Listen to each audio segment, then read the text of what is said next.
Hello friends, welcome back to our channel Quantum Zone. तो कैसे हैं आप सभी? आई होप आप सभी अच्छे होंगे और कुछ लोग अच्छे नहीं भी होंगे। भाई देखो, दोनों चीज़ें बोलनी पड़ती हैं। रीज़न क्या है कि जैसे कुछ लोग अच्छे इसलिए नहीं होंगे क्योंकि भाई पढ़ाई का बहुत स्ट्रेस है, होता है कुछ बच्चों को, है ना। जो बच्चे लेते हैं उनको होता है, जो नहीं लेते उनकी तो बात ही खत्म है। चल, तो ये बस बात को साइड रखते हैं, आते हैं अपने मेन टॉपिक पे।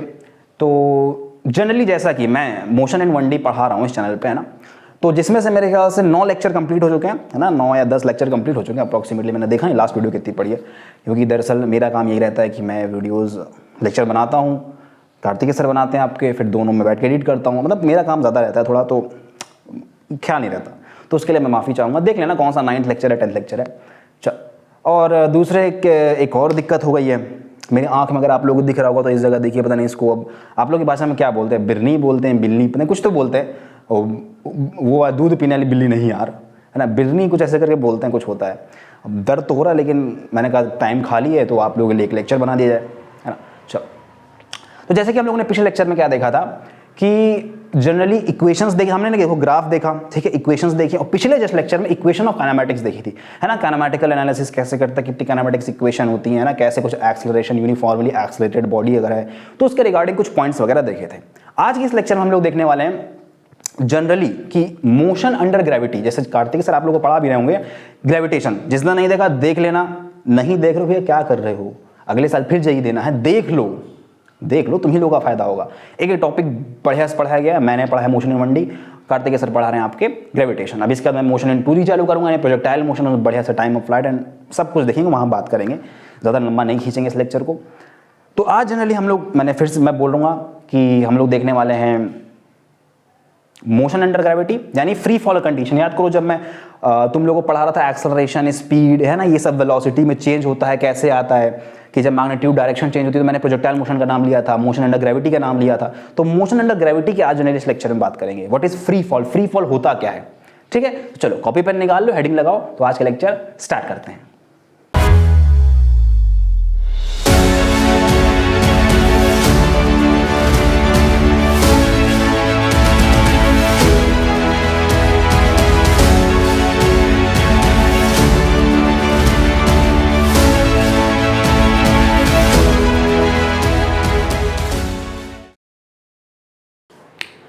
चलो, तो सबसे पहले बात करें कि फ्री फॉल होता क्या है। अब बहुत लोगों बच्चों के मन में फ्री फॉल, फ्री में गिर जाना। वैसे इंडिया में फ्री का कॉन्सेप्ट बहुत चलता है ना। इंडियन पेरेंट्स को, इंडियन वुमेन्स को और लोगों को, मतलब मैक्सिमम पब्लिक को, इंडियन पब्लिक्स को आपके फ्री की चीज़ें बहुत पसंद है। भाई बाय 1 मिल जाए तो उस पर 4 फ्री मिल जाए, बस चलता है। उससे बाय 2 ले लो तो बस चलता है 6 और फ्री मिल जाए। एक बार ऐसे हुआ कि हुआ था मेरे साथ ही, मेरा एक दोस्त था, नाम नहीं लेना चाहूँगा नहीं तो खौरिया जाएगा कि दरअसल हम लोग गए थे थोड़ा सामान लेने, तो उसने सुना बाय 2 गेट 3 फ्री है, बाय 2 2 लो, उस पर 3 फ्री मिल रहा था। कह रहा भैया मुझे फ्री वाला दे दो। ये आप लोगों ने सुना होगा एक्चुअल में, मतलब जोक्स वगैरह में सुना होगा, टीवी में, मेरे साथ एक्चुअली होता है। मेरे बहुत से पुराने दोस्त ऐसे कर चुके हैं कि चलो फ्री वाला ले लेते हैं, दुकान आ रहे भाई यहाँ से। तो बस सब ऐसे है। अब आप लोगों में कोई होगा, अब सोचोगे तुम्हारे में कौन सा दोस्त होगा, सबके ग्रुप में रहता है, कभी ना किसी की लाइफ में होगा। चलो, तो जोक सपाट बात करते हैं। हम लोग देखने वाले थे आज फ्री फॉल क्या होता है, ठीक है, फ्री फॉल की बात कर रहे हैं। तो जनरली जैसे 9th 10th में तुम लोग पढ़ के भी आए होंगे कि फ्री फॉल होता क्या है। गिरना, मोशन हो रही है बॉडी की। मैंने बोला मोशन अंडर ग्रेविटी सिर्फ ये नहीं होता कि आप सुनते होगे, अगर किसी छोटे बच्चे से पूछोगे, आप लोग 11th में हो, नीट जेईई की प्रिपरेशन कर रहे हो, कि किसी से अगर पूछोगे कि फ्री फॉल क्या होता है, मोशन अंडर ग्रेविटी क्या होती है, तो नाम से पता चला मोशन अंडर ग्रेविटी, ग्रेविटी के अंडर होने वाली motion is motion under gravity. लेकिन फ्री फॉल की कंडीशन क्या होती है, चलो नहीं पता तो अगर ग्रेविटेशन नहीं देखा देख लेना, उसमें उन्होंने समझाया है कार्तिक सर ने आपके। मैं बताता हूं यहां पे क्या होता है कि जैसे फॉर एग्जांपल अगर ग्रेविटी का मतलब क्या समझते हो, व्हाट इज ग्रेविटेशनल पुल, क्या होता है ग्रेविटेशनल पुल। 9th क्लास में पढ़ के आया है कि फॉर एग्जांपल कि कोई भी टाइप ऑफ फोर्स लगता है, डिफरेंट टाइप्स ऑफ फोर्स होते हैं। जनरली 4 फंडामेंटल ऑफ फोर्सेस है ना, weak nuclear force, strong nuclear force, gravitational force and electromagnetic force. ये पढ़ा होगा ना, ये बेसिक है, इसमें कोई बड़ी बात नहीं। तो जो ग्रेविटेशनल फोर्स है जनरली होता क्या है, तुम खुद सोचो कि तुम हो, मैं हूं, या कोई भी ऑब्जेक्ट है, कोई भी ऑब्जेक्ट है, कोई भी सब्सटेंस है, कोई भी मास है। अरे यार दर्द बहुत कर रहा है, चलो कोई ना बेटा, इसको इग्नोर करना है ना। ठीक, कोई भी मोशन है, कोई भी बॉडी है, कोई भी ऑब्जेक्ट है, कोई भी सब्सटेंस है, तो वो अगर उस पे, जैसे मान लो ये मार्कर है ना, या चलो मैं यहां बनाने की कोशिश करता हूं, ये अगर कोई मास है, ये मास है, कोई बॉडी है, ये हमारी अर्थ है, ठीक। तो अर्थ जो अट्रैक्टिव फोर्स इस पर्टिकुलर मास पे लगाती है, अट्रैक्टिव फोर्स, जो भी काइंड ऑफ अट्रैक्टिव फोर्स है, kind of force of attraction that is applied और परस्यूड और inherits by earth on any kind of mass, किसी बॉडी पे, किसी ऑब्जेक्ट पे, किसी भी सब्सटेंस पे जो अर्थ अपना अट्रैक्टिव फोर्स लगाती है, वही तो ग्रेविटेशनल फोर्स है, वही ग्रेविटी है कि नहीं? अर्थ की ग्रेविटी वही तो है जिस फोर्स के साथ किसी ऑब्जेक्ट को अपनी तरफ अट्रैक्ट कर रही है। और gravitational force is always attractive force, repulsive नहीं होता नेचर में। तो उस फोर्स को हमने बोल दिया दैट इज ग्रेविटी, है ना, ग्रेविटेशनल फोर्स, ग्रेविटेशनल पुल बोल दिया। अब जैसे लिख लेना अपने हिसाब से तुम लोग, छोटी सी डेफिनेशन है मोशन अंडर ग्रेविटी में, कि अगर फोर्स ऑफ अट्रैक्शन किसी भी अर्थ का अगर किसी बॉडी पे लग रहा है, अर्थ का फोर्स किसी बॉडी पे लग रहा है, किसी मास पे लग रहा है, तो दैट इज अट्रैक्टिव फोर्स, उसी को फोर्स ऑफ ग्रेविटेशन बोल दो या फोर्स ऑफ ग्रेविटी, जो मन जैसे बोल लो यार, तुम्हारे अब बड़े इतने बड़े तो हो गए हो, फोर्स ऑफ ग्रेविटी बोल लो या ग्रेविटेशनल फोर्स बोल लो, है ना, फोर्स ऑफ ग्रेविटेशन बोलो, ग्रेविटी बोलो, जो मन बोलो। अब तुम खुद सोचो इस फोर्स के अंदर, मैं देख लो इधर पे बाहर तो नहीं जा रहा क्योंकि मैं पता नहीं कहां, लेकिन हाँ ठीक है, इस फोर्स के अंदर ये जो ग्रेविटी फोर्स लग रहा हो, तुम खुद सोचो इसने अट्रैक्ट किया। मैं अभी ओवरव्यू ऊपर देख रहा हूं, अभी बेसिक पे अंदर चल रहे हैं, डीप में अभी टॉपिक स्टार्ट कर रहे हैं। ऊपर का पहले तुम लोगों को मैं पुल बांध रहा हूं, सिनेरियो बना रहा हूं, ठीक है, समझो मेरी बात को, समझो, आगे फिर समझ में आएगा इसी तरीके से कि ये अट्रैक्ट कर रहा है, अर्थ अट्रैक्ट कर रहा है किसी मास को, किसी बॉडी को अपनी तरफ। तो तुम खुद सोचो ना, अगर ये बॉडी है, एक मैग्नेट ले लो, एक मेटल पीस है, अगर मैग्नेट ने मेटल पीस को अपनी तरफ अट्रैक्ट किया तो इसने मूव किया, इसका पोजीशन वेक्टर चेंज हुआ, इसका पोजीशन वेक्टर चेंज हुआ तो इसमें वेलोसिटी आई, उल्टा बोलते हैं, पोजीशन वेक्टर चेंज हुआ तो डिस्प्लेसमेंट आया, अब displacement with respect to time change हुआ तो वेलोसिटी आई, अब वेलोसिटी चेंज हुआ तो एक्सेलरेशन आएगा कि नहीं आएगा? वेलोसिटी चेंज और एक्सेलरेशन आएगा because rate of change of velocity is acceleration. तो जो फोर्स ऑफ ग्रेविटी के under the acceleration produced in the body is termed as acceleration due to gravity, because उस ग्रेविटी की वजह से उस बॉडी में एक्सेलरेशन आ रहा है, यही तो होता है। तो एक्सेलरेशन ड्यू टू ग्रेविटी, ऐसी डेफिनेशन क्या पढ़ते हो? The acceleration produced by gravity, यही तो पढ़ते हो। यानी जो फोर्स ऑफ ग्रेविटेशन या फोर्स ऑफ ग्रेविटी अगर किसी बॉडी पर लग रहा है और उस बॉडी में कोई एक्सेलरेशन प्रोड्यूस हो रहा है due to that gravity, then that acceleration is termed to be as acceleration due to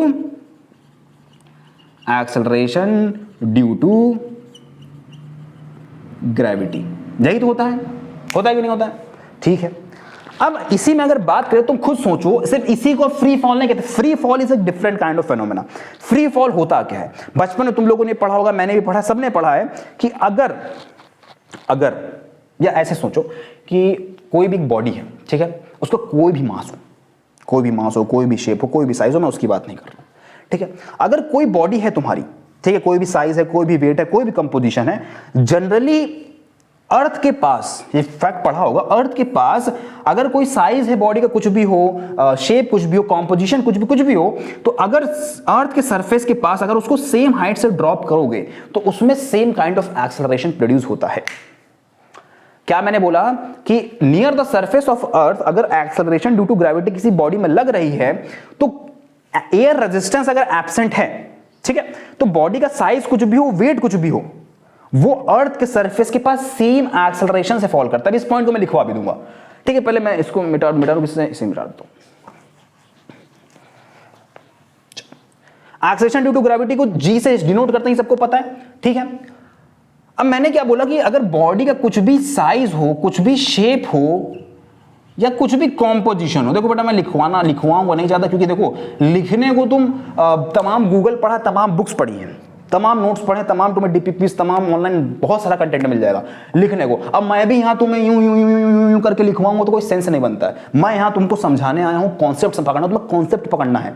concept पकड़ोगे, question अपने आप बनेंगे, थ्योरी समझोगे, क्वेश्चन अपने आप बनेंगे, प्रैक्टिस से बनेंगे। क्वेश्चन तो तुम्हें प्रैक्टिस करना है, मेरे करवाने से तो होगा नहीं। सिर्फ मैं 10 कराऊंगा तुम्हें 20 करना है, मैं 30 कराऊंगा तुम्हें 60 करना है, तब तो होगा। तो मैं यहाँ कॉन्सेप्ट समझा रहा हूं, इसलिए मेरा बोर्ड तुम्हें बहुत खाली दिखेगा। मेरी कोई भी वीडियो पुरानी उठा के देख लो, मैं बहुत कम ही लिखता हूं, लिखता बहुत कम हूं, क्योंकि यहीं अगर भाई हर टीचर लिखवा रहा है, हर टीचर देखते नहीं थे पहले।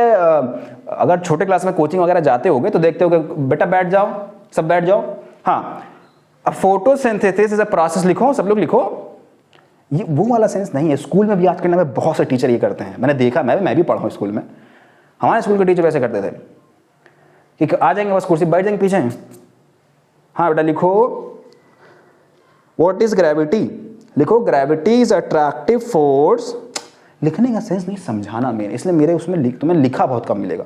लेकिन ना तुम गूगल जाओ या हो सकेगा थोड़े टाइम बाद मैं उसमें नीचे नोट्स भी प्रोवाइड करने लग जाऊंगा। मेरे पास मेरे खुद के हैंडमेड नोट्स हैं, खुद के मैं रखे हैं, काफ़ी बंडल रखा हुआ है, किसी ने दिखाऊंगा मैं एक नोट्स, तो मैं तुम्हें वो नीचे प्रोवाइड कर दूंगा ऐसा PDF तो आने वाले टाइम में। अभी नहीं, अभी तुम लोग अपने से पढ़ो, इतना तो अभी बेसिक चैप्टर चल रहे हैं, मोशन वोशन कौन से बड़े वो है। पहले तो मेरे में लिखा तो मैं समझो, सिर्फ मेरी बात पे, मेरी आवाज़ पे ध्यान दो, मैं क्या बोल रहा हूँ उसको समझने की कोशिश करो। मैंने क्या बोला, कोई भी मैटर है, कोई भी बॉडी है, कोई भी सब्सटेंस है, irrespective of its size, its shape and its composition, कि बॉडी का कोई भी साइज हो, ठीक है, बॉडी का कोई भी शेप हो, बॉडी का कोई भी साइज हो, यानी कोई भी कॉम्पोजिशन मतलब होता है कि किस उससे बना कोई क्या वॉल्यूम है, ठीक है, अगर वो सरफेस के पास है, near the surface of earth की सरफेस के पास है, यानी मान लो ये अर्थ है, ठीक है, ये अर्थ की सरफेस है, यानी ये बहुत ज्यादा डिस्टेंस नहीं होना चाहिए, जो ये h होना चाहिए is much less than r। अगर ये कंडीशन है, r यहां पे है radius of earth, radius of earth मेरे ख्याल से 6400 किलोमीटर होती है अप्रोक्सीमेटली, देख लेना, कंफर्म नहीं है, नहीं इतनी नहीं होती, तो शायद मेरे ख्याल से नहीं, हाँ इतनी है अप्रोक्सीमेटली, देख लेना यार, नेट पे मेरे कंफर्म नहीं याद है इतनी है कि नहीं, जितनी भी होती है कुछ x किलोमीटर होती है, 100 अभी मैं करवाऊंगा आराम से, ठीक है, x kilometre, r approximately 64 kilometre के आसपास ही होगी। तो r है यहां पे, अगर r से कम है, जो हाइट है, अगर ऑब्जेक्ट यहां पे है और ये हाइट अगर कम है, लेस देन r है, तो उस कंडीशन के अंडर, यानी नियर द अर्थ सरफेस, अगर r से कम है हाइट, यानी हाइट किसकी, ऑब्जेक्ट की, ये सरफेस ऑफ अर्थ है, इसके ऊपर से अगर मान लो ये हाइट है, ये बहुत कम है एज कंपेयर टू r है मान लो उससे बहुत कम है, तो नियर द सरफेस अर्थ हुआ, इसके कंपैरिजन में बहुत ज्यादा छोटी हाइट हुई। तो अगर अर्थ के सरफेस के पास से अगर कोई भी object, irrespective of its size, its shape और इट्स कंपोजिशन, मतलब वॉल्यूम कुछ भी होगा, दैट डजंट मैटर, अगर ये कंडीशन है, ठीक है, तो जो एक्सेलरेशन या जो मोशन हो रहा होगा बॉडी का नियर द अर्थ सरफेस, जाहिर सी बात है इस अर्थ की ग्रेविटेशनल फील्ड या ग्रेविटेशनल फोर्स के इन्फ्लुएंस में हो रहा होगा, उसमें एक्सेलरेशन ड्यू टू ग्रेविटी की वजह से एक्सेलरेशन आ रहा होगा, acceleration due to gravity produce हो रही होगी। तो इस कंडीशन के अकॉर्डिंग ही वो जो कंडीशन कहलाती है बॉडी की, that is called free fall. नहीं समझे, देखो मार कर ले लें, यानी जो फ्री फॉल की कंडीशन है, ये ऐसी कंडीशन है कि in this free fall condition a body a substance और any kind of mass that is near the earth surface, if it's fall under the influence of earth gravitational force or gravitational force of gravity by applying a condition of that h less than r। ये h less than r का मतलब ही यही है कि जो height है body की earth surface से वो बहुत नियर है, near the surface of earth है, अर्थ की रेंज से बाहर नहीं है, near the surface of earth है। उस कंडीशन में एयर रेजिस्टेंस नेग्लेक्ट होगा। हाँ, सबसे इंपॉर्टेंट चीज, air resistance is neglected. Air resistance neglected है, इसको लिख लो, क्योंकि एयर रेजिस्टेंस अगर आ गया तो बहुत सारी चीजें इसमें चेंज हो सकती हैं, तुम्हें भी पता है। एयर रेजिस्टेंस आ गया, मान लो मोशन अपोज होने लग जाएगा, तो इस चीज को कंसिडरेशन में लेके नहीं चलते, इसको नेग्लेक्ट करके चलेंगे हम लोग। तो तुम बोलोगे कि हाँ भाई, जो अर्थ के नियर द अर्थ सरफेस अगर कंडीशन अप्लाइड हो रही है कि h is less than r और बॉडी का size, shape, composition doesn't matter, जो बॉडी होगी एक्सेलरेशन ड्यू टू ग्रेविटी के इन्फ्लुएंस से, या अर्थ या फोर्स ऑफ ग्रेविटी के इन्फ्लुएंस की वजह से अर्थ की तरफ अट्रैक्ट होगी, अर्थ उस पर अट्रैक्टिव फोर्स लगाएगा, and that condition, that motion, that phenomena is termed to be as free fall. Basic है, क्लियर है। जिसको नहीं समझा फिर से मैं बोलूंगा, क्या कि अगर बॉडी का कोई भी शेप है, कोई भी साइज है, कोई भी कॉम्पोजिशन है, वेदर इररिस्पेक्टिव, इधर लिख लो, इसमें लिख लो, irrespective of its size, shape and composition and all, जो बॉडी होगी वो अर्थ के सरफेस के अगर नियर है और गिर रही है under the influence of earth gravity, that is termed to be as free fall. Basics है, क्लियर है। ये condition near the earth surface बोलोगे, अर्थ की रेंज से बाहर नहीं जानी चाहिए, एयर रेजिस्टेंस नेग्लेक्ट रहेगा। क्लियर है, ठीक है, ठीक है। चलो दूसरी चीज एक और, कि एक आइडियल फ्री फॉल कंडीशन में, मैंने बोला आइडियल फ्री फॉल कंडीशन के लिए, एक आइडियल फ्री फॉल कंडीशन तभी होती है, दो चीजें, एक तो जो हाइट है, हाइट ऑफ बॉडी बोल दो, जो बॉडी है अर्थ सरफेस जितनी हाइट पे है, वो कंडीशन तुम्हारी h लेस देन r होनी चाहिए और एयर रेजिस्टेंस नेग्लेक्ट होना चाहिए। क्लियर है। दो ही आइडियल कंडीशन है, मेजर प्रॉपर जो होनी चाहिए कि पहली बात, अगर प्रॉपर एक आइडियल 1D मोशन करवाना है अंडर ग्रेविटी, तो एयर रेजिस्टेंस और जो स्मॉल चेंज हो रहे हो, एयर रेजिस्टेंस को नेग्लेक्ट कराओगे, और एयर रेजिस्टेंस अगर इंक्लूड होता बाय चांस, तो एयर रेजिस्टेंस में उसमें एक्सेलरेशन में कहीं वेरिएशन आता, तो जो स्मॉल चेंजेस हैं, variation, small changes in acceleration, ये भी तुम नेग्लेक्ट करके चलोगे भाई। जो छोटे मोटे चेंज होंगे एक्सेलरेशन को नेग्लेक्ट करोगे ना, तभी तो आइडियल फ्री फॉल कंडीशन बनेगी मेरी। क्लियर है? तो हाइट बॉडी चेंज होनी चाहिए, जो बॉडी का मतलब मेन है हाइट, वो h लेस देन r, यानी बहुत छोटी, यानी अर्थ के सरफेस के पास होगी। एयर रेजिस्टेंस नेग्लेक्ट करोगे, उस रेजिस्टेंस की वजह से जो चेंज आता एक्सेलरेशन में, वो स्मॉल चेंजेस भी तुम नेग्लेक्ट करोगे बाय, क्योंकि तुमने देखो एयर रेजिस्टेंस नेग्लेक्ट कर दिया, लेकिन फिर भी उसके नेग्लेक्ट करने के बावजूद अगर बहुत छोटे छोटे चेंज एक्सेलरेशन में हो रहे हैं, वो भी तुम नेग्लेक्ट करोगे, तभी एक आइडियल फ्री फॉल कंडीशन बोलेगी। क्लियर है? चलो, तो ये बेसिक है, मैंने बहुत छोटे में एक्सप्लेन करने की कोशिश की, आई होप समझ में आया हो। इसको समझ लो तो आगे बढ़ा जाए। ठीक है, चलो। गर्मी गर्मी गर्मी गर्मी, चलो ये नोट हो गया। अब आगे बढ़ते हैं, फ्री फॉल समझ में आया। चलो, अब देखो हमारे पास 3 कंडीशंस बनती हैं, मैं तुम्हें एक्सप्लेन करता हूं। मैं ज्यादा, मैंने बोला मैंने लिखूंगा नहीं, मेरे बातों पर ध्यान देना, मैं जो मेन होगा मैं वही समझाऊंगा, मेरी बातों पर ध्यान दो। अगर बॉडी का मोशन अंडर ग्रेविटी हो रहा है ना, body is moving under gravity है, बॉडी के अंदर एक्सेलरेशन ड्यू टू ग्रेविटी की वजह से एक्सेलरेशन प्रोड्यूस हो रहा है, तो फ्री फॉल की कंडीशन है। हमारे पास देखो जनरली 3 ही सिनेरियो बनते हैं, तुम इमेजिन करना। ठीक है, ये मार्कर है, ठीक है, मान लो मैं एक बिल्डिंग हूं, या तुम मान लो, चलो इस हाइट से देखो, इस मार्कर को, इस देखो जाहिर सी बात है नीचे अर्थ सरफेस है, इस मार्कर को अर्थ सरफेस अट्रैक्ट करेगी, कॉमन सी बात है। तो इसको गिरने के 3 ही कंडीशन है, या तो ये रखा है मैं छोड़ दूं, गिरेगा।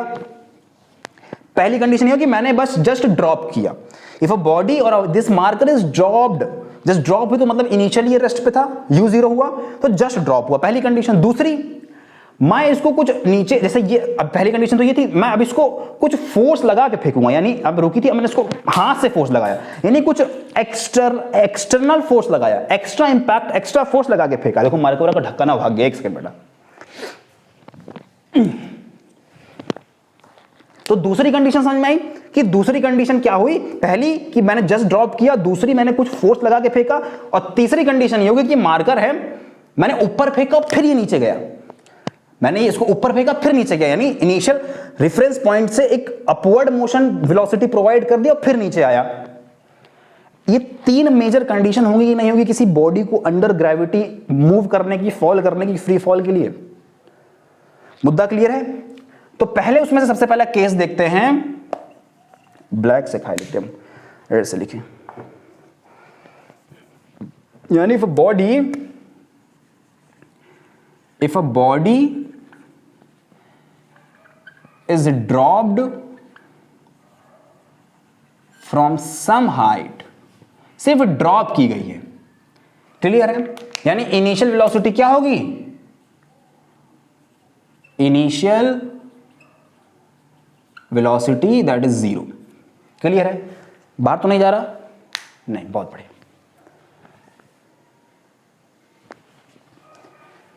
तो कंडीशन क्या है मेरी, पहली जो मैंने 3 बताया उसमें से पहला मैंने लिया कि इनिशियल वेलोसिटी मार्कर है, बस जस्ट ड्रॉप होगा। तो एक अज्यूम कर लेते हैं कि बिल्डिंग मान लो, डिंग डिंग डिंग डिंग, ये तो हथौड़ी वाली बिल्डिंग हो गई है। नहीं, हथौड़ी कौन कौन देखता था सर? मैं।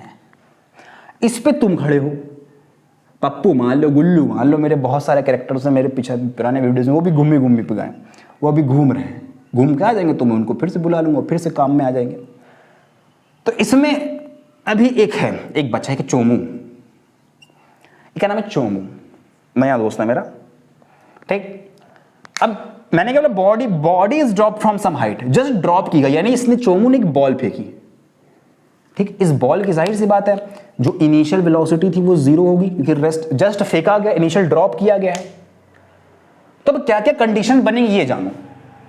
तो अगर बॉडी को जस्ट ड्रॉप कर रहे हो तो पहली बात, एक कंसिडरेशन, एक साइन लेके चलोगे कि जो डाउनवर्ड मोशन हो रहा होगा तुम्हारा, डाउनवर्ड सिनेरियो में, उसमें तुम चीजें पॉजिटिव मान के चलोगे। नीचे जी पॉजिटिव लेते हो ना, प्लस जी लोगे ना नीचे। तो क्या क्या चीजें मेरे को मिली, पहली कि मेरा जो u है वो 0 है, जो मेरा a है वो प्लस g है, यही दो चीज तो हुई। ओके, अब अगर मैं यहां से पहली इक्वेशन ऑफ मोशन लगा that is v is equal to u plus at, तो उसमें इसमें मोशन अंडर ग्रेविटी है, तो जो नॉर्मल लीनियर एक्सेलरेशन है वो a g से रिप्लेस होगा, एक्सेलरेशन ड्यू टू ग्रेविटी से रिप्लेस होगा, क्योंकि ग्रेविटी के अंडर मोशन हो रहा है, प्रॉपर 1D मोशन है। तो v is equal to u plus at, at की जगह gt बोलूंगा, g प्लस क्या, तो v is equal to gt बना कि नहीं बना पहली इक्वेशन। तो इस कंडीशन के लिए v is equal to gt पहली इक्वेशन। अब यहां से g is equal to v by t, t is equal to v by g, वो सब चीजें एक इक्वेशन तुम निकालते चलोगे ना, वो सब बार बार ये ना बोला so t equal to v by g, वो देख रहा है तुम्हें है यहां से। दूसरी इक्वेशन लगाओगे that is s is equal to ut plus half at square. नहीं पढ़ा तो इक्वेशन ऑफ काइनेटिक्स देखो, पिछली जस्ट वीडियो है उसमें बताया मैंने। तो s is equal to ut plus half at square में अब जो s है लीनियर डिस्प्लेसमेंट, लीनियर डिस्टेंस थी, अब वो h से कन्वर्ट हो गई, क्योंकि h क्या होगी यहां पे, जिस हाइट से बॉल को ड्रॉप किया गया होगा। तो h is equal to ut plus half at square. ut तो जीरो, इनिशियल वेलोसिटी जीरो, तो ut वाला टर्म जीरो, देखो 11th में इतना समझ रहे होगे, तो ut वाला term zero, half gt square, half gt square.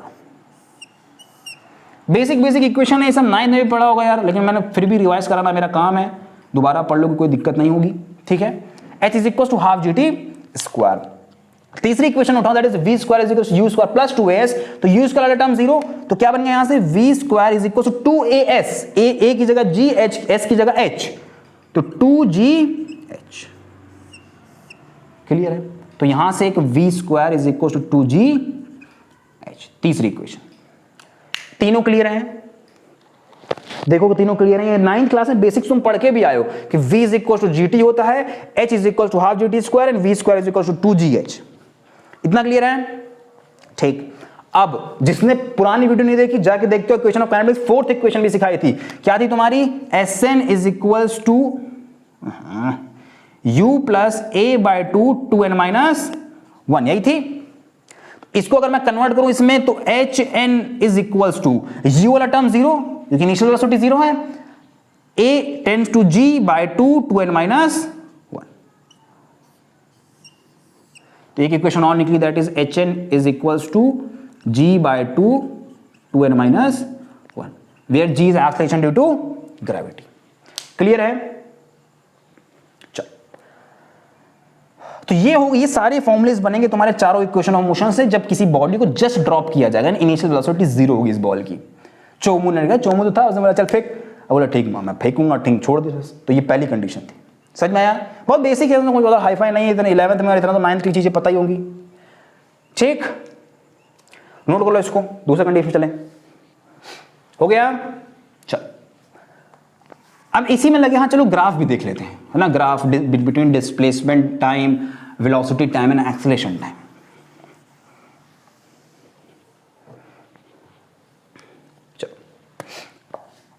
Distance, ठीक, velocity and acceleration versus time, इन तीनों को अगर आप देखेंगे अलग अलग, एक ही में नहीं, है ना। तो पहला ग्राफ यहां between distance time, velocity time and acceleration time.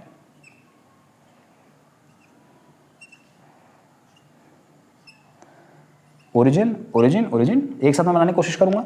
एक s यहाँ t, बिटवीन डिस्टेंस टाइम ये वाला हो गया, वेलोसिटी टाइम यानी यहाँ v यहाँ t, एक्सेलरेशन टाइम यानी a यहाँ t। क्लियर है? अच्छा, एक बार सोचो कि क्या बन सकता है, सोचो। फिर भी नहीं पता तो पिछली वीडियो में वो भी पढ़ा है, वेलोसिटी टाइम ग्राफ पढ़ा है, पोजीशन टाइम ग्राफ पढ़ा है, जाकर पढ़ लो, देख लो, चीजें समझ में आने लग जाएंगी। नहीं समझेगी कोई बात नहीं, मैं यहाँ समझाने की कोशिश करूंगा, लेकिन इसके बाद देखना जरूर, तभी प्रॉपर चीजें क्लियर होंगी। तो एस टी में देखो ध्यान से, बॉडी अगर धीरे धीरे ऊपर से जस्ट छोड़ा तुमने, तो धीरे धीरे धीरे धीरे अर्थ तो उसको अट्रैक्ट कर रहा होगा अपने तरफ, जैसे जैसे डिस्टेंस कम होगी अर्थ उसको और ज्यादा अट्रैक्ट करेगा, तो उसकी धीरे धीरे धीरे धीरे डिस्टेंस बढ़ेगी कि नहीं बढ़ेगी? मतलब जिस इनिशियल पोजीशन से छोड़ा गया है, उसके बाद वहां से धीरे धीरे धीरे उसके रेफरेंस में हाइट बढ़ रही है कि नहीं बढ़ रही है? अगर तुम ऊपर खड़े हो, तुम ऊपर से देख रहे हो, हाँ बॉल की हाइट बढ़ रही, बॉल की हाइट बढ़ रही, बॉल जा रही, तो तुमसे दूर जा रही है, डिस्टेंस बढ़ रही है विद पासिंग टाइम। और एक टाइम के बाद ऐसा है कि वो ग्राउंड को हिट कर जाएगी बॉल, सन्नाटा। तो कर्व कैसा होगा? कुछ ऐसा, विद पासिंग टाइम धीरे धीरे धीरे धीरे डिस्टेंस बढ़ रही, पासिंग टाइम धीरे धीरे डिस्टेंस बढ़ रही, जब बॉल को जस्ट इनिशियल वेलोसिटी से ड्रॉप किया गया, यानी u0 था यहाँ पे। क्लियर है? अब जब धीरे धीरे धीरे धीरे डिस्टेंस बढ़ रही, तुम खुश हो, तुम ऊपर से देख रहे हो हाँ डिस्टेंस बढ़ रही है, एक टाइम के बाद जाके हिट, तो इस पॉइंट के बाद अब फिर वेलोसिटी डिस्टेंस इनफाइनाइट हो जाएगी, मतलब सेंस नॉट डिफाइन होगी, जस्ट हिट हो गया। अब ऐसा तो नहीं अर्थ के सेंटर पे उसके ऊपर ग्रेविटेशनल फोर्स अभी भी लग रहा है, लेकिन अब वो अर्थ के सरफेस पे हिट कर गई तो भाई उसमें कोई डिस्टेंस प्रोड्यूस नहीं होगी, डिस्टेंस कवर ही नहीं करेगी। इसके कॉरस्पॉन्डिंग अगर वेलोसिटी टाइम ग्राफ बनाऊं तो जस्ट एक स्ट्रेट लाइन बनेगा विद एंगल थीटा।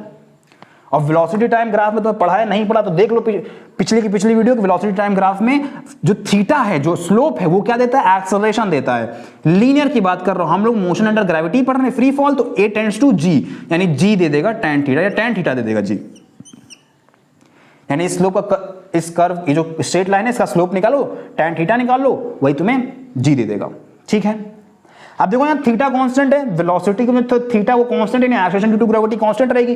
जब ये कांस्टेंट है एक्सेलरेशन ड्यू टू ग्रेविटी, तो इस ए की जगह ये देखो मैं यहाँ जी लिख दे रहा हूँ, ठीक है, ए जी दोनों लिखा है, वो कर्व है एक्सेलरेशन टाइम में, लेकिन यहाँ पे प्लॉट हम एक्सेलरेशन ड्यू टू ग्रेविटी करेंगे क्योंकि मोशन अंडर ग्रेविटी चल रहा है, फ्री फॉल। ठीक है, तो जी tan थीटा है, थीटा कांस्टेंट है, तो theta constant tan theta constant, g constant, जब जी कांस्टेंट है एक्सेलरेशन कांस्टेंट, तो बस एक स्ट्रेट लाइन खींच दो, हो गया। टाइम बढ़ रहा है, एक्सेलरेशन कांस्टेंट है, एक्सेलरेशन के पास एक देखो एक पॉइंट है, फॉर एग्जांपल यहाँ पे अगर कार्टेशियन बनाओगे तो 0 1 2 3 4 कुछ होता है, 4 आ गया, 4 मीटर पर सेकंड स्क्वायर, वही कांस्टेंट चल रही है पासिंग टाइम, यही बनेगा कर्व। तो बेसिक 3 कर्व्स हो गए, distance time, velocity time and acceleration time में for body dropped from some height and having initial velocity 0। ये 3 कर्व बनेंगे। तीनों समझ में आया? नहीं समझ में आया वीडियो को रिवाइंड करो फिर समझो। क्लियर? चलो आगे बढ़ते हैं, मिटा दूं? ठीक, गर्मी इसमें एक और चीज तुमको बता देता हूं, देखो छोटी सी टॉपिक है, टॉपिक क्या भी जस्ट पढ़ा, h is equal to half g t square, पढ़ा कि नहीं पढ़ा? हाँ भैया पढ़ा। And h n is equal to g by 2n-1, ये भी पढ़ा फोर्थ इक्वेशन ऑफ मोशन से। ठीक है, तो तुम खुद सोचो, अगर particle is moving with time और body is moving with time t 2t 3t 4t 5t and so on, तो अगर उसकी मुझे h निकालनी होगी, हाइट निकालनी होगी, तो वो कितने आएगी? 1 square is to 2 square is to 3 square is to 4 square and so on. अगर रेशियो निकालना, ratio of height covered in by the body in 1t second, 2t second, 3t second, 4t second, 5t second and so on, तो 1 square is to 2 square. देखो क्योंकि h यहां से किसके proportional है? h is proportional to t square only. Clear है? तो h1 is to h2 is to h3 कितना निकलेगा? t1 square is to t2 square is to t3 square is to t4 square and so on. Basic है 11th में तुम लोग यार, इतना तो बेसिक आता होगा 9th 10th का। hn की बात करें तो hn किसके प्रोपोर्शनल है? दैट इज 2n-1 के, g/2 तो constant, g constant, 2 constant, g की वैल्यू 9.8 से 10 के बीच में वेरी करती रहेगी, 9.81 से 10 के बीच में, तो hn प्रोपोर्शनल टू n-1। तो सिमिलरली अगर distance covered by the body और body under free fall in 1th second, 2th second, 3th second and 4th second, तो वही रेशियो बनेगा 1:3:5 and so on, 7 and so on. Odd number का formula, general formula 2n-1। देखो 1 put करो तो 2 1 जा 2, 2 -1 1, 2 put करो 2 जा 4 -1 3, 3 पुट करो 3 जा 6 -1 5, 4 पुट करो 4 2 जा 8 -1 दैट इज 7, तो that is so on. Clear है? ये दोनों चीजें जो बेसिक है, इसमें मैं क्या ही बताऊं, लेकिन फिर बता दिए, चलो मेरा मूड किया तो हो गया। चलो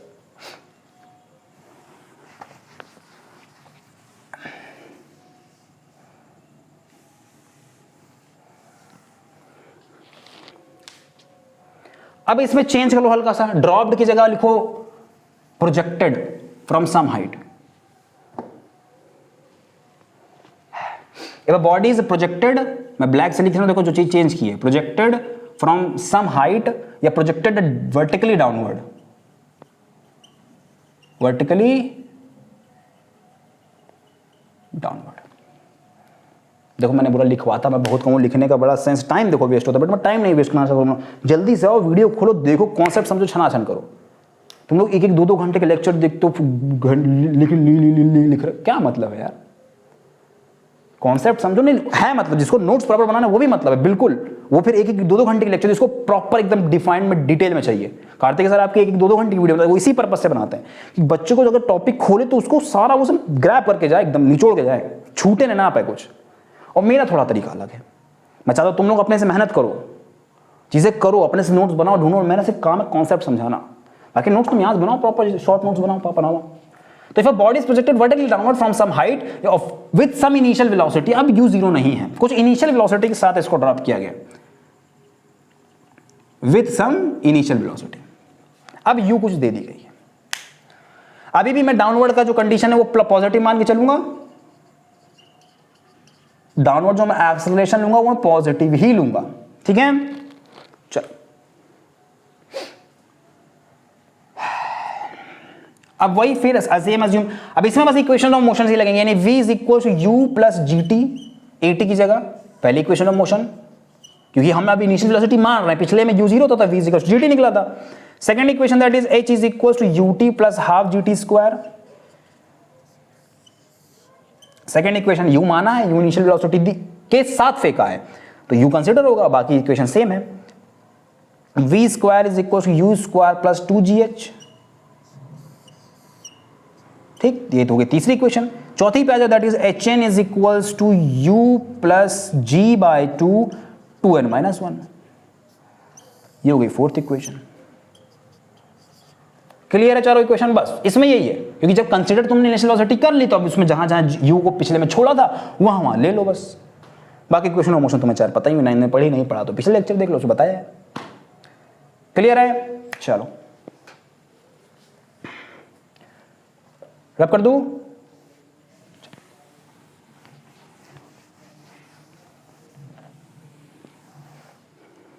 चलो अब तीसरी कंडीशन मान के चलेंगे हम लोग कि जनरली बॉडी, दो कंडीशन हो गई, मैंने क्या बोला पहले, जस्ट ड्रॉप, फिर कुछ वेलोसिटी के साथ ड्रॉप, अब just projected vertically upward.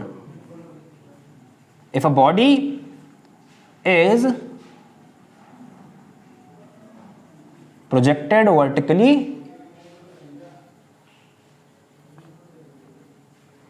Upward, कुछ वेलोसिटी के साथ अब ऊपर फेंका। अब तुम खुद सोचो, एक कंडीशन अज्यूम करो, या मैं बनाता हूं, ये बिल्डिंग है, अगर इन चोमू खड़ा इस पे, ये कुछ बिल्डिंग है, ठीक है, इस पे चोमू खड़ा है। देखो मैं डायग्राम इसलिए बहुत रफली बनाता हूं कि तुम लोग टाइम वेस्ट ना, जल्दी जल्दी समझा दे। ये चोमू है, ठीक। अब इसने कुछ अपने, ये मान लो ये रेफरेंस लाइन थी, इससे कुछ बॉल ऊपर फेंकी, इनिशियल वेलोसिटी बॉल को इसने ऊपर की तरफ दी है। बात समझ रहे हो? तुम खुद सोचो, जब इस बॉल अगर मान लो इस पोजीशन पे खड़ा हो, मान लो ये कुछ हाइट h है, रेफरेंस ले लो, बिल्डिंग की हाइट h है, तो जनरली दो कंडीशन तो वहीं क्लियर हो गई कि एक पहले पॉइंट से बॉल जस्ट सिर्फ ड्रॉप की पर्टिकुलर रेफरेंस से, उसके बाद कुछ वेलोसिटी के साथ u के साथ ड्रॉप की, अब तीसरी कंडीशन ऊपर से ड्रॉप करेंगे। चीजें सिर्फ इतनी चेंज होगी कि पिछले कंडीशन में क्या था कि नीचे की तरफ डाउनवर्ड में जो कार्टेशियन तुम ऑब्जर्वेंस या रेफरेंस मान रहे थे, ए प्लस मान रहे थे नीचे की तरफ, इसमें क्या होगा, इनिशियल मोशन में जो ऊपर जब बॉल फेंकोगे तो ए को तुम्हें नेगेटिव जी यानी माइनस जी लगना है। तुम खुद सोचो ना, बॉल है नीचे फेंकोगे तो उस पर जी एक्ट करेगा, तो नीचे की तरफ उसकी स्पीड को बढ़ाएगा, इंक्रीज करेगा। वहीं पे अगर ए ऊपर बॉल फेंकी गई है, बॉल का मोशन ऊपर है, बॉल की एक्सेलरेशन ऊपर है, जी नीचे की तरफ लगेगा, दोनों एक दूसरे के एंटी पैरेलल हैं, तो जी ए को कहीं ना कहीं कम करना चाहेगा कि नहीं चाहेगा? बात समझ रहे हो? तो इसके लिए अगर मैं इक्वेशंस लिखनी चलूं तो इनिशियल पोजीशन मान लो कुछ है, तुम रेफरेंस पे अपने है ना, taking initial position at origin, direction vertically up मान लो, पॉजिटिव ले लो, ठीक है। तो ए कितना होगा मेरा, माइनस का जी, रीजन लिख देना, acceleration of ball is upward while gravity, acceleration due to gravity और gravitational force, acceleration due to यानी जी नीचे की तरफ लग रहा होगा, इज डाउनवर्ड। यही होगा, ठीक है। अब जब यही होगा तो तुम खुद सोचो, अगर किसी बॉडी को वर्टिकली अपवर्ड से प्रोजेक्ट किया गया है तो इक्वेशन चेंज होगी। ए को तुमने माइनस जी लिया है, तो जो v है वो u प्लस जी टी था, तो वो u माइनस जी टी बनेगा, पहली इक्वेशन। दूसरी h is equal to u t minus half g t square बनेगा, बहुत बढ़िया। तीसरी क्या बन जाएगी equation, that is v square is equal to u square minus का 2g h। बेसिक्स इक्वेशंस हैं, सिर्फ इतनी चीजें चेंज होनी है, तो पिद्दी पिद्दी चीजें हैं यार, ये बेसिक कॉन्सेप्ट ही चीजें आती होनी चाहिए। क्लियर है?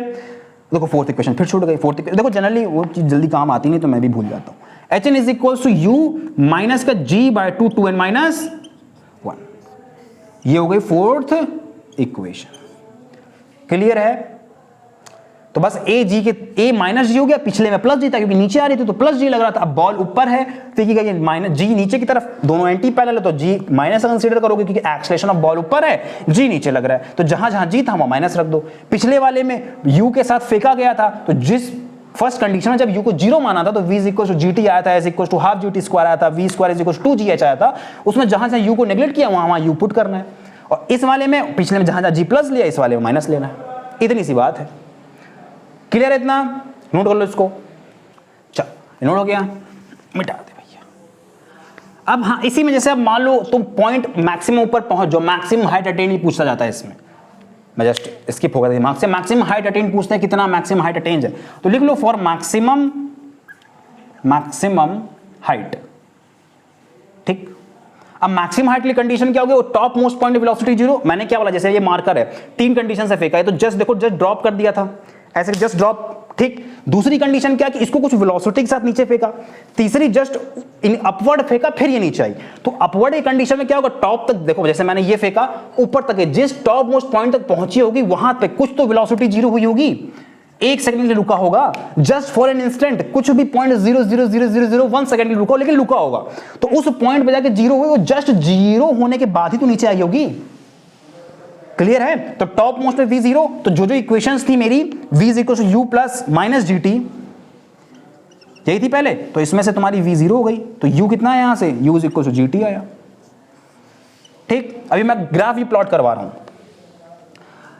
h is equal to u t minus half g t square, यही था। तो इसमें से v जीरो थी, सेकेंड इक्वेशन तो एज इट इज रहेगी, कोई चेंज आएगा? सोचो सेकेंड इक्वेशन, इसी मैं तीसरी लिख देता हूं, v square is equal to u square minus two g h, final zero, तो यहां से u स्क्वायर कितनी है? That is two g h. ये तीसरी इक्वेशन, ये सोचो सेम रहेगी कि नहीं रहेगी? बोलो। ठीक, ut वाला टर्म जाएगा क्योंकि तुम खुद सोचो, इनिशियल वेलोसिटी ऊपर फेंकी है टॉप मोस्ट पे जाके v जीरो, उसके बाद यहां पे इसकी वेलोसिटी सब कुछ जीरो, तो ये वाला टर्म भी जाएगा। तो h इज इक्वल टू क्या बचेगा? Half g t square, same as पीछे होगा फर्स्ट वाली कंडीशन। ये तीन इक्वेशन हो गई, u is equal to g t, h is equal to half g t square, u is equal to two g h. ये हो गई फॉर मैक्सिमम हाइट। बेसिक चीजें 9 में पढ़ी भी है, इसको मिटाते ग्राफ पे आते हैं। तो ग्राफ किसके किसके बीच में? Distance, velocity and acceleration. बेटा गर्मी फूक दी एकदम, आंख भी दर्द है, बिरनी निकली उस पर गर्मी। Ram, acceleration versus time. ठीक, तीन कर बनाते हैं जनाजन, ये 1 2 3, इसमें एस टी, ठीक, इसमें वी टी एंड इसमें ए टी। क्लियर है? ओरिजिन ले लो, ओरिजिन ले लो, ओरिजिन ले लो। अब थोड़ा सोचो, सोचो, देखो डिस्टेंस की अगर बात करें, तुम खुद सोचो, अगर तुम यहां खड़े हो, चूमू यहां खड़ा है, इसने कुछ फेंका तो धीरे धीरे धीरे डिस्टेंस बढ़ी, टॉप पे गया, रेफरेंस के बाद मैक्सिमम जब इसने हाइट अटेन कर ली, उसके बाद देखो धीरे धीरे धीरे धीरे वापस अपने इनिशियल पॉइंट की तरफ जाए, उसको क्रॉस करेगा कि नहीं करेगा? मतलब बॉल फेंकी, एक टॉप मोस्ट पॉइंट तक गई, फिर नीचे आ रही है, तो देखो बॉल को फेंका, टॉप मोस्ट पहुंची, फिर बॉल नीचे आई। सेम रेफरेंस पॉइंट से जिस ओरिजिन से बॉल को हमने फेंका था, उसी रेफरेंस लाइन कट करके तो फिर नीचे जाएगी, उसके बाद नीचे निकल जाएगी। नेगेटिव डिस्प्लेसमेंट, क्योंकि हम ए को माइनस जी मान के चल रहे हैं। तो इस टॉप मोस्ट पॉइंट पर अगर देखो कि जहां पे वेलोसिटी अटेन तुम्हारी जीरो हुई थी, v is equals to zero just, तो इस पॉइंट पे क्या है? v zero, maximum height attain हो गई। तो यहां से अगर इसको मीट करवाओगे, तो अभी जस्ट निकाला था फॉर मैक्सिमम हाइट, कितना निकाला था? u square is equal to two g h, h is equal कितना निकालेगा? u square by two g. तो इस पॉइंट पे क्या होने वाला है? u square by two ji.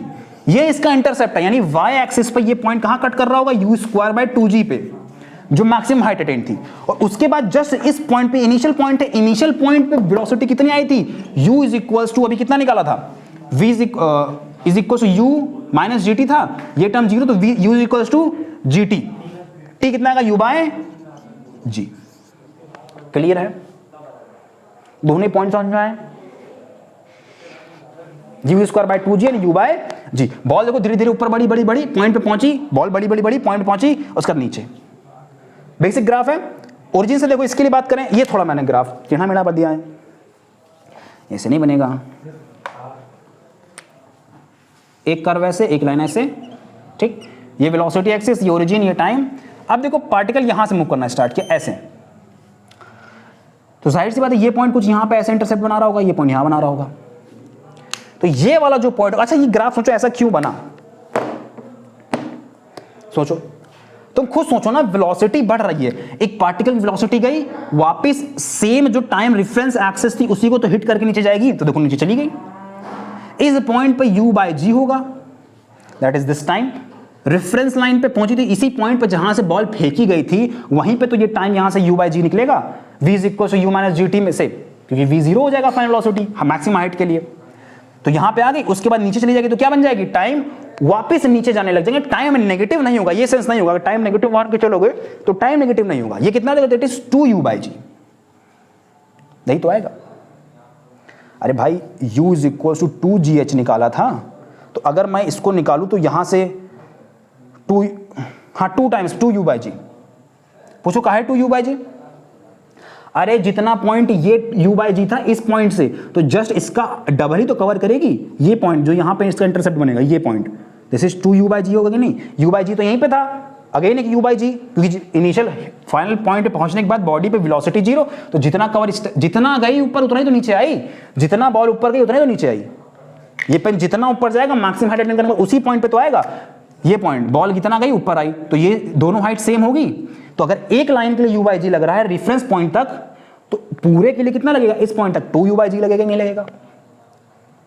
Clear है बात, समझे ना कि डबल है, तो ऊपर पॉइंट पे यहां फाइनल वेलोसिटी जीरो होती है, मैक्सिमम हाइट अटेन हो गई बॉडी से, बॉल ने अटेन कर ली, ऊपर गई नीचे आई, तो पॉइंट रेफरेंस लाइन पे कट किया u बाय जी, आगे बढ़ा तो डबल होगा ना 2u बाय जी।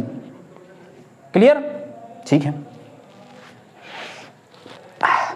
उसके बाद देखो एक्सेलरेशन की बात करें, ये ओरिजिन पॉइंट है, एक्सेलरेशन नेगेटिव है तो ऊपर नहीं बनाओगे, कर्व जाएगा नीचे।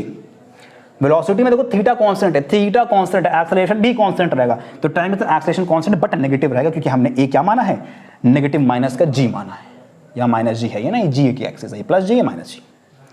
क्लियर है, ये प्लस माइनस लिख लो अपने हिसाब से, यार ये प्लस है, ये माइनस है, ये प्लस है, ये माइनस है, ये प्लस है, नीचे कर दोगे तो ये माइनस आ जाएगा। क्लियर है, ग्राफ की कहानी समझ में, पिछले ग्राफ समझ दो, ग्राफ बहुत बेसिक होते हैं, अगर इससे प्लॉट करना, इसके इंटरप्रेट करके मोशन को अगर इसको बनाना सीखोगे तो ठीक है। चलो, तो ग्राफ की कहानी हो गई, मोशन अंडर ग्रेविटी, तीन कंडीशन हो गई हमारी, एक ऊपर जस्ट कुछ वेलोसिटी के साथ फेंकी और ऊपर करके फिर नीचे फेंकी। नोट कर लो तीनों ग्राफ को जल्दी से, हो गया नोट। चलो अब इसको मिटा देते हैं, मिटा देते क्या सर, मिटा दिए तो ठीक। देखो जैसे मैंने तीन टाइप मोशन बताए थे, मोशन अंडर ग्रेविटी को फॉलो करने के लिए जस्ट तीन टाइप कौन कौन से, फ्री फॉल कंडीशन में बॉडी के पास तीन ही टाइप, मैं समरी लिखवा दे रहा शॉर्ट फॉर्म में कि हाँ तुम लोग याद हो जाए। जस्ट एक इनिशियल वेलोसिटी जब जीरो है, इनिशियल वेलोसिटी जीरो थी, जस्ट ड्रॉप किया, कुछ इनिशियल वेलोसिटी के साथ जीरो नहीं है, कुछ है, ठीक है, तब ड्रॉप किया और जस्ट वर्टिकली अपवर्ड पहले फेंका, वर्टिकली अपवर्ड फेंका। क्लियर है, तो यही तीन सिनेरियोज हुए, इसी तीन सिनेरियोज के बेस पे दो पे हमने ग्राफ देखा कैसे मोशन पे प्लॉट होगा, उसके बाद एक में तो तुम्हारी जस्ट इक्वेशन थी, यू को रिलेट करा था क्योंकि इनिशियल वेलोसिटी जीरो थी। तीनों समझ में आया, नहीं समझ में आया भाई पिछले फिर से रिवाइंड कर लो, फिर से देख लो, समझ में आ जाएगा। चलो, और अब इसके बाद कुछ पॉइंट्स है इसी के रिगार्डिंग कि हाँ भाई फ्री फॉल कंडीशन में जो तीन टाइप के मोशन हुए कि हाँ जस्ट ड्रॉप किया है, सिर्फ वेलोसिटी जीरो है, कुछ वेलोसिटी के साथ फेंका है डाउनवर्ड और वर्टिकली अपवर्ड फेंका। इन तीनों में कुछ पॉइंट्स हैं, जैसे कि प्रोपोर्शन किसके होता है, टी कितना आता है, वहां पे कुछ इक्वेशन, कुछ रिगार्डिंग कंक्लूजन, कुछ इंपॉर्टेंट पॉइंट्स हैं। दो पॉइंट्स मैं अगली वीडियो में जस्ट बताऊंगा, सिर्फ छोटे से पॉइंट है, मुश्किल से 10-15 मिनट की वीडियो होगी, छोटे से पॉइंट्स होंगे, उसको मैं एक्सप्लेन कर दूंगा क्या क्या, क्योंकि लिखने में देखो फिर टाइम वेस्ट होगा, मैं घंटा भर लिखूंगा, 15-20 मिनट की वीडियो 40 मिनट की बन जाएगी, लिखने में फायदा क्या, ठीक है। चलो, तो आज की इस वीडियो में इतना ही। आई होप आज की वीडियो समझ में आई होगी। बेसिक था ना, ज़्यादा कुछ नहीं, 9-10 में पढ़ा हुआ है, बेसिक चीज़ें हैं कि हाँ फ्री फॉल होता क्या है, generally h less than R है, एयर रेजिस्टेंस नेगलेक्ट करना है, छोटे मोटे जो चेंजेस हो रहे होंगे एक्सेलरेशन में उसको भी नेगलेक्ट करके मान के चलना है। सारी चीज़ें 9-10 में पढ़ी हैं, लेकिन फिर भी भाई चैप्टर पढ़ रहे हो 11th में आए हो सकता है थोड़ी चीज़ें कुछ फेड आउट हो गई हो, है ना, कुछ मेमोरी कभी कभी भूल जाते हैं इंसान, मैं भी भूल जाता हूँ, आप सबकी भूलने की आदत होती है। तो इसलिए जस्ट रिवाइज करवाया है चीज़ें, जो ना समझ में आए फिर से देख लेना, और कुछ डाउट्स वगैरह हो तो कमेंट में पूछ लेना, अगर बाई चांस पूछना हो तो। वैसे कोई पूछोगे तो हो नहीं पता, सब बड़े इंटेलिजेंट हो गए हो, है ना। चलो, तो आज की वीडियो में इतना ही, मिलते हैं फिर नेक्स्ट लेक्चर में। Till then keep learning and keep growing. Thank you very much.